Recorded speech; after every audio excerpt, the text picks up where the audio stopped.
पहले बल्लेबाजी करते हुए किंग विराट कोहली और कप्तान रजत पाटीदार की ताबड़तोड़ बल्लेबाजी ने मुंबई के गेंदबाजों को बुरी तरह धोया और दिखा दिए तारे। और फिर गेंदबाजी करते हुए जल्दी ही झटक लिए मुंबई के 4 बड़े विकेट, लेकिन फिर अंत में आकर हार्दिक पांड्या ने धोनी के अंदाज में की ऐसी धुआंधार बल्लेबाजी की पलट डाला पूरा मैच, जिसे देखकर विराट कोहली भी हो गए हैरान। जी हां, आपको इस वीडियो में दिखाने जा रहे हैं आज के सांस रोक देने वाले मुंबई और बेंगलुरु रोमांचक महामुकाबले की पूरी हाईलाइट, तो अंत तक वीडियो जरूर देखिएगा। लेकिन इससे पहले अगर आपको भी बेंगलुरु और मुंबई के बीच खेला गया आईपीएल का 20वां मुकाबला पसंद आया हो तो इस वीडियो को दिल से एक लाइक जरूर करें। नमस्कार दोस्तों, आईपीएल 2025 का 20वां और अब तक का सबसे रोमांचक सांसों को रोक देने वाला महामुकाबला आज आईपीएल इतिहास की 2 बड़ी टीमें मुंबई इंडियंस और रॉयल चैलेंजर्स बेंगलुरु के बीच वानखेड़े स्टेडियम मुंबई में खेला गया। ऐसे में मुकाबले की शुरुआत हुई मुंबई के टॉस जीतने को लेकर। जी हां, आज के इस रोंगटे खड़े कर देने वाले महामुकाबले में कप्तान हार्दिक पांड्या ने टॉस जीता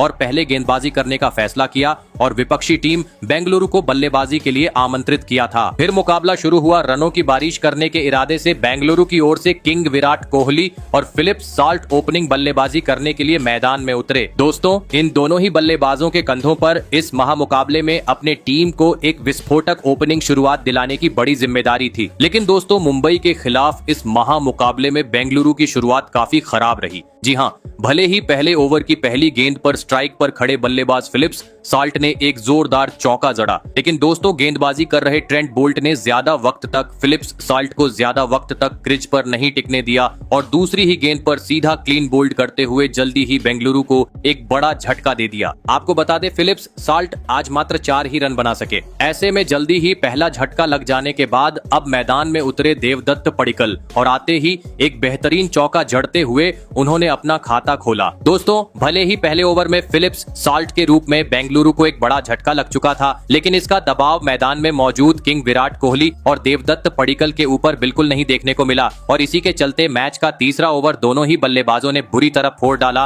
और गेंदबाजी करने आए ट्रेंट बोल्ट के परखच्चे उड़ाते हुए इस ओवर में 2 करारे चौके और एक गगनचुंबी छक्का जड़ते हुए पहले 3 ओवर में ही बेंगलुरु को 35 रनों तक पहुंचा दिया। दोस्तों, मुंबई के घातक गेंदबाजी के सामने अलग ही तूफान आज बेंगलुरु के बल्लेबाजों से देखने को मिल रहा था, खास करके विराट कोहली के बल्ले से, जिन्होंने लंबे समय बाद मैच में वापसी कर रहे जसप्रीत बुमराह के दूसरे ही गेंद को सीमा रेखा के पर पहुंचाते हुए उनका स्वागत कर दिया था। काफी ताबड़तोड़ अंदाज में रनों की बरसात हर ओवर से देखने को मिल रही थी और इसी बीच कोहली के बाद पावर प्ले का छठा ओवर स्ट्राइक पर खड़े बल्लेबाज देवदत्त पडिक्कल ने बुरी तरह फोड़ डाला और गेंदबाजी करने आए। दीपक चाहर को तारे दिखाते हुए इस ओवर में 2 आसमानी छक्के और एक करारे चौक की मदद से 20 रन बटोर डाले और पावर प्ले 6 ओवर का खेल खत्म होने तक टीम को 73 रनों तक पहुंचा दिया। दोस्तों, एक ढाकड़ शुरुआत के चलते बेंगलुरु के बल्लेबाज पूरी तरीके से अब मुंबई के टीम पर हावी हो चुके थे। जी हां, क्योंकि पावर प्ले खत्म हो चुका था, लेकिन अभी भी पडिक्कल और विराट कोहली समय समय पर खराब गेंद को सीमा रेखा के पर पहुंचाते हुए 10 के रन से टीम का स्कोरबोर्ड आगे बढ़ाते जा रहे थे। विकेट गिरने का दूर दूर तक कोई नामो निशान नजर नहीं आ रहा था और दोस्तों, इसी बीच मैच के 9वें ओवर में किंग विराट कोहली ने एक गगनचुंबी छक्का जड़ते हुए महज 29 गेंद में इस महामुकाबले में अपना धमाकेदार 50 जड़ दिया। मुकाबला भले ही मुंबई के वानखेड़े स्टेडियम पर था, लेकिन अब सभी प्रशंसकों से आरसीबी के नारे सुनने को मिल रहे थे। ऐसे में मुकाबले में वापसी करनी थी तो मुंबई को किसी भी हाल में इस जोड़ी को तोड़ना अब जरूरी हो चुका था और दोस्तों, आखिरकार ये काम करके दिखाया विघ्नेश पुथुर ने, जिन्होंने 9वें ओवर की अंतिम गेंद पर देवदत्त पडिक्कल को बाउंड्री पर विल जैक्स के हाथों कैच आउट करवाते हुए बेंगलुरु को दूसरा झटका दे दिया। आपको बता, देवदत्त पडिक्कल 37 रन की पारी खेल आउट हुए। ऐसे में 2 बड़े बल्लेबाज पेविलियन लौट जाने के बाद अब विराट कोहली का साथ निभाने मैदान में उतरे कप्तान रजत पाटीदार। लेकिन दोस्तों, इसके बाद जैसे ही जसप्रीत बुमराह ने गेंदबाजी की कमान संभाली, अचानक से बेंगलुरु की रन गति काफी धीमी हो गई। 10 के रन रेट से आगे बढ़ रही बेंगलुरु अब सीधा 8 के रन रेट पर पहुंच गई।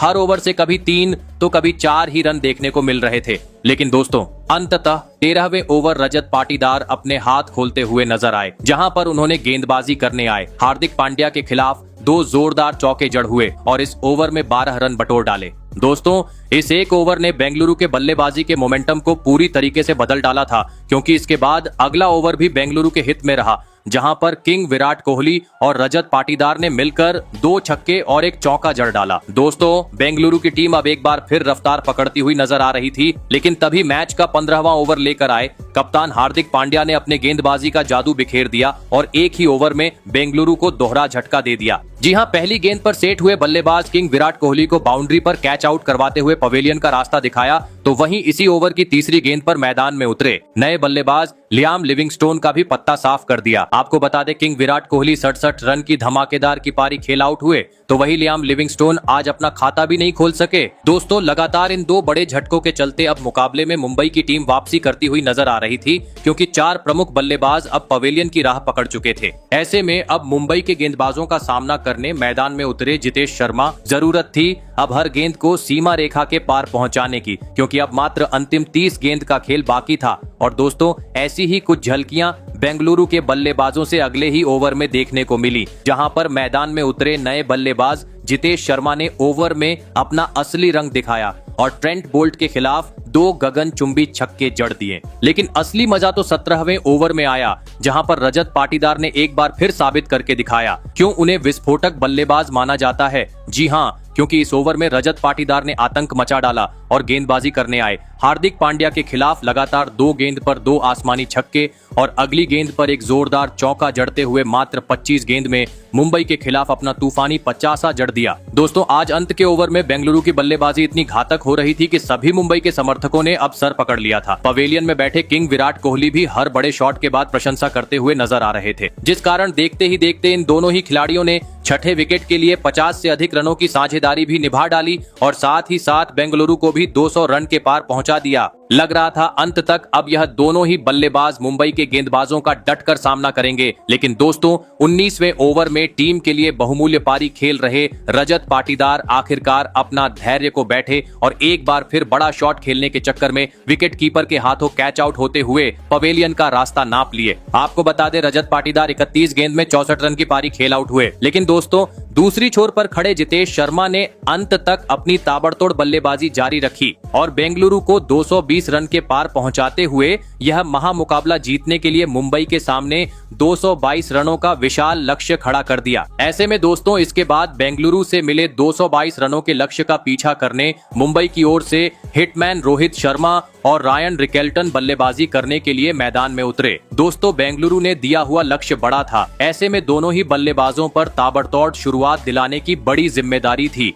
और ऐसा ही कुछ आते ही रोहित शर्मा के बल्ले से देखने को भी मिला, जिन्होंने आते ही धमाका मचा डाला और विस्फोटक अंदाज में बल्लेबाजी करते हुए तेज गति से मुंबई का स्कोर बोर्ड आगे बढ़ना शुरू कर दिया। लेकिन दोस्तों, एक अच्छी शुरुआत के बावजूद रोहित आज बड़ी पारी खेलने से पूरी तरीके से चूक गए और दूसरा ओवर लेकर आए यश दयाल की चौथी गेंद पर सीधा क्लीन बोल्ड होते हुए पवेलियन का रास्ता नाप लिया। आपको बता दें, रोहित शर्मा आज 17 रन बनाकर आउट हुए। फिर अब 3 नंबर पर बल्लेबाजी करने मैदान में उतरे विल जैक। दोस्तों, भले ही रोहित शर्मा अपना विकेट गंवा चुके थे, लेकिन मैदान में मौजूद रायन रिकेल्टन काफी ताबड़तोड़ अंदाज में बेंगलुरु के गेंदबाजों के सामने आज नजर आ रहे थे, क्योंकि हर ओवर में उनके बल्ले से तेज चौका देखने को मिल रहा था और इसी के चलते 3 ओवर में ही मुंबई में 30 रन का आंकड़ा भी पार कर लिया। परंतु दोस्तों, चौथा ओवर लेकर आए जोश हेजलवुड ने कमाल कर डाला और चौथी गेंद पर टीम के लिए खतरा साबित हो रहे रायन रिकेल्टन को एलबीडब्ल्यू आउट करते हुए मुंबई को दूसरा झटका दे दिया। आपको बता दें, रायन रिकेल्टन 17 रन बनाकर आउट हुए। दोस्तों, पावर प्ले में ही 2 बड़े झटके लगने के चलते आज मुंबई पहले 6 ओवर में मात्र 53 रन ही स्कोर बोर्ड पर लगाने में सफल हो पाई थी। दोस्तों, भले ही पावर प्ले में मुंबई को एक बेहतरीन शुरुआत नहीं मिली थी, लेकिन बेंगलुरु ने दिए हुए लक्ष्य के करीब पहुंचना था। तो अब मैदान में मौजूद सूर्य कुमार यादव और विल जैक को अपनी जिम्मेदारी को समझते हुए बड़ी पारी खेलना जरूरी था। और दोस्तों, ऐसे ही कुछ झलकियां मैच के 8वें ओवर में देखने को मिली, जहां पर दोनों ही बल्लेबाजों ने अपना बेहतरीन खेल दिखाते हुए कुणाल पांड्या के खिलाफ 3 चौके बटोर डाले। लेकिन दोस्तों, सूर्य कुमार यादव का साथ निभा रहे विल जैक ज्यादा वक्त तक बेंगलुरु के घातक गेंदबाजों का सामना नहीं कर पाए और मैच के 10वें ओवर में बड़ा शॉट खेलने के चक्कर में बाउंड्री पर किंग विराट कोहली को एक आसान सा कैच थमाते हुए पवेलियन का रास्ता नाप लिया। आपको बता दें, विल जैक 22 रन बनाकर आउट हुए। दोस्तों, 100 रन के भीतर 3 बड़े बल्लेबाज पवेलियन लौट जाने के चलते पूरे वानखेड़े स्टेडियम में अब सन्नाटा छा चुका था। पूरी तरीके से दबाव मुंबई पर था। ऐसे में अब बेंगलुरु के गेंदबाजों का सामना करने मैदान में उतरे तिलक वर्मा। लेकिन दोस्तों, विकेट गिरने का सिलसिला रुकने का नाम ही नहीं ले रहा था। जी हाँ, क्योंकि एक ओवर बाद मुंबई को और एक बड़े झटके का सामना करना पड़ा और इस बार बेंगलुरु के तूफानी गेंदबाजों का शिकार बने मुंबई के महत्वपूर्ण बल्लेबाज सूर्य कुमार यादव। आपको बता दें, यश दयाल ने सूर्य कुमार यादव को 28 रनों पर आउट किया। ऐसे में अब टीम को जीत दिलाने की इरादे से मैदान में उतरे कप्तान हार्दिक पांड्या और आते ही उन्होंने मैदान में धमाका मचा डाला और अपने पारी की पहली ही गेंद से चौकों छक्कों की बरसात करते हुए 19 गेंद में तिलक वर्मा के साथ मिलकर 50 से अधिक रनों के साझेदारी भी निभा डाली। ऐसे में दोस्तों, अब मुकाबला अंतिम चरण पर पहुंच चुका था। अंतिम 18 गेंद पर मुंबई को जीत के लिए 41 रनों की जरूरत थी। लेकिन दोस्तों, इसी ओवर में तिलक वर्मा बड़ा शॉट खेलने के चक्कर में अपना विकेट गवा बैठे, जिस कारण मुकाबले अब 12 गेंद में 28 रनों की जरूरत थी। लेकिन दोस्तों, पहले ही गेंद पर हार्दिक पांड्या के रूप में बेंगलुरु को एक बड़ी सफलता मिल गई। लेकिन इस ओवर में